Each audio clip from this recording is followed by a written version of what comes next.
Waves, it turns out, are just another form of simple harmonic motion. So let's see if we can think of an example of this. If we have a spring and a mass on a spring, and we're going to make it oscillate back and forth, just like in simple harmonic motion. Imagine taking a piece of paper and then having a pen right here attached to the mass, and then we're going to pull the piece of paper this way as it moves up and down.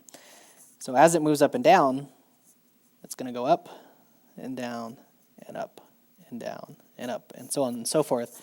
And as the paper is being dragged this way, as it moves up and down, we're going to get this waveform. So waves are just another form of simple harmonic motion. Right? We could think the same thing with a pendulum and turn the picture the other way and have it go back and forth. You get the same exact kind of sine cosine sort of curve here. And so simple harmonic motion, waves, a lot of the same principles are going to apply here. So there's very important relationships between velocity, wavelength, and frequency when it comes to waves. So it's important first that we know what those things are. Wavelength is the distance from between two similar points in a wave. Easy places are crest to crest, or you could also do it trough to trough. And that distance is the wavelength. We use the Greek letter lambda for it. We have x, our distance from, say, equilibrium up or equilibrium down. Remember, distance between equilibrium and a point on, sort of the opposite side, the furthest from equilibrium. That's our amplitude. So x here is kind of showing the amplitude of this wave. We have a velocity of the wave. In other words, the wave itself is traveling this way, and it's moving up and down at a certain frequency, a certain number of up and down motions per second. Or if you wanted to think of it, we could draw a line here, and you could think of frequency as being the number of waves that pass through that line per second. Would be a good way to think of frequency here. One important note to think about this wave, the fish here and the bird here are not going to move the same direction as the wave, right? The disturbance itself, the wave itself is moving this way, but the actual particles that make it up are oscillating up and down like this. So the bird might move up and down with the waves, the fish even might move up and down a little bit, but they're not moving this way with the direction of the wave. So thinking about velocity of the wave, velocity of our wave, right? Velocity is a meters per second. The way we can think of that, right? Something with waves that's measured in meters is wavelength.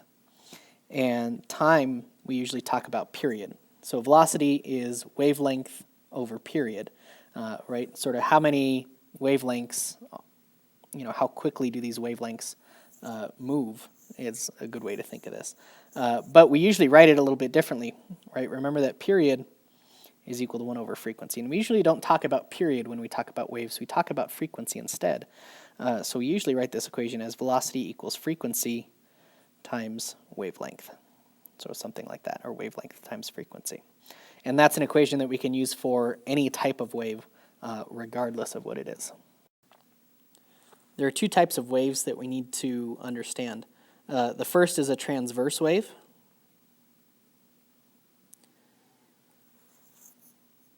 So a transverse wave. And that wave looks something like this.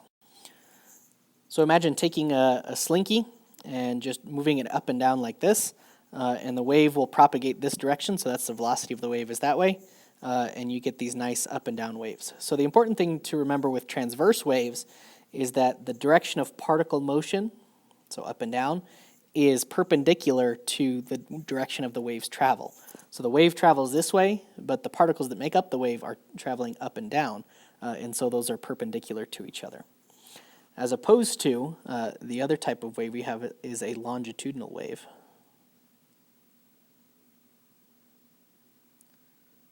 A longitudinal wave looks something like this.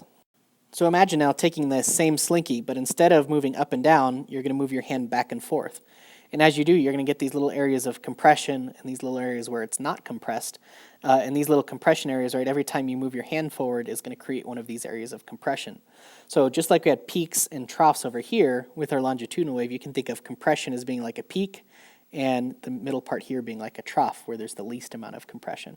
And then our wave travels this direction. So in a longitudinal wave, the direction of the particles back and forth and the direction of the wave this way are parallel to each other.